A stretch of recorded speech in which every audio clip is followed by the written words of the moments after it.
Assalamualaikum warahmatullahi wabarakatuh. Halo semuanya, apa kabar? Perkenalkan, nama saya Diva Alvania dari PPIUMY Angkatan 2019. Di video ini saya akan menjawab beberapa pertanyaan yang sudah diberikan tentang bridging course tahun ini. Pertanyaan pertama, bagaimana kesan Anda terhadap pembicara? Di bridging course tahun ini, PPIUMY mengundang 3 pembicara yang sangat luar biasa. Pembicara pertama yaitu Bapak Ahmad selaku diplomat RI untuk PBB. Yang kedua ada Bapak Faris selaku wakil rektor kemanusiaan dan alumni dari AIKUMY. Yang ketiga adalah Kak Nugroho Mukti selaku alumni PPIUMY Angkatan 2015. Kesan saya terhadap 3 pembicara ini adalah saya sangat senang, sudah pasti senang, karena saya bisa mengetahui setiap background dari pembicara, karena mereka memiliki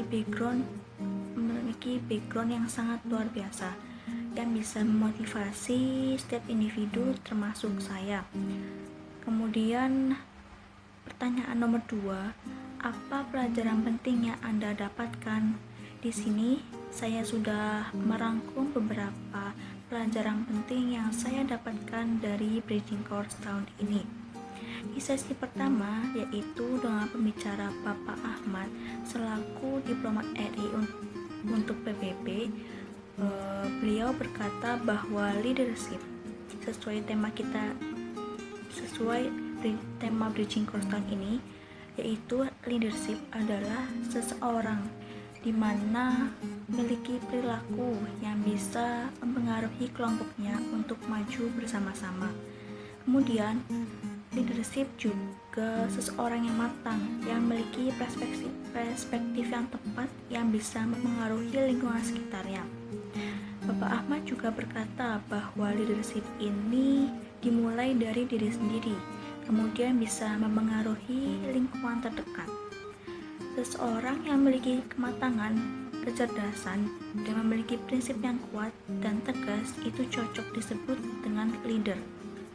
Bapak Ahmad juga berkata bahwa leadership itu adalah seseorang yang memberi manfaat dan perubahan untuk lingkungan sekitarnya.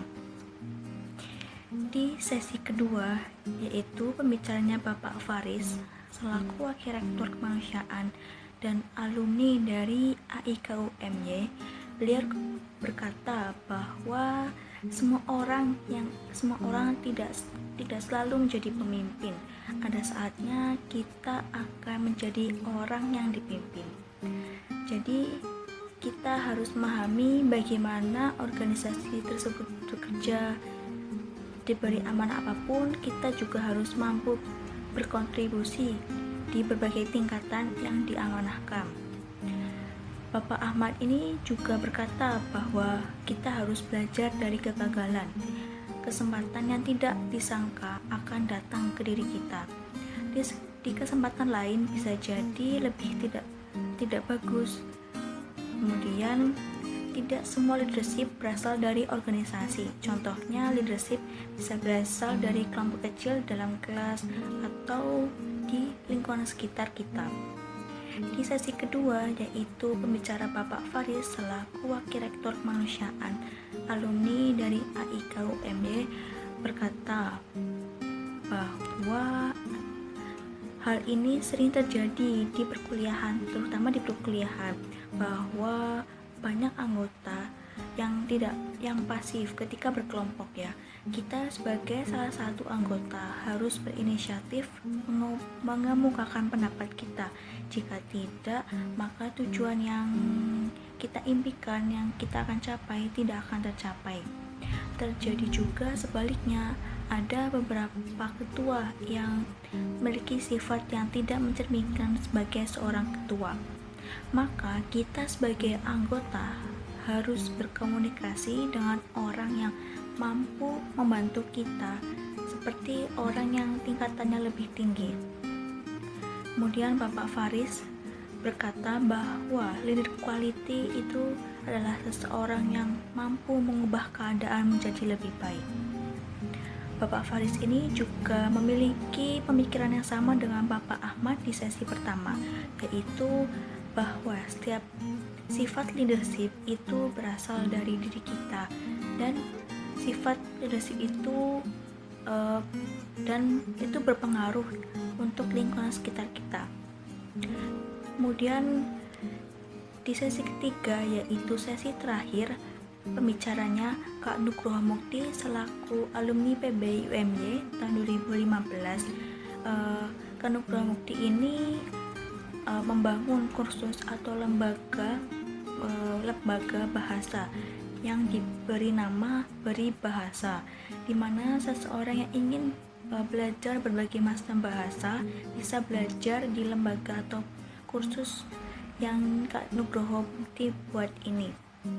Kak Nugroho Mukti awalnya memiliki rasa kebingungan dan takut untuk memulai hal baru, tetapi di mana ada niat dan kesempatan, maka hal yang tidak disangka akan terwujud. Pertanyaan terakhir, pertanyaan nomor 3, yaitu apa inspirasi yang bisa Anda dapatkan dari acara ini untuk pengembangan diri Anda di masa depan? Setelah saya mendengar cerita dari background masing-masing ketiga pembicara ini, saya memiliki rencana ingin membuat suatu lembaga bahasa sama seperti Kak Nugroho Mukti, di mana seseorang yang menyukai banyak bahasa, belajar banyak bahasa sama seperti saya ini bisa sharing di tempat yang tepat. Kemudian sebagai salah satu calon pengajar di lembaga tersebut atau di tempat yang sesuai, saya akan meningkatkan leadership saya dan bisa memotivasi murid-murid yang saya ajar ini.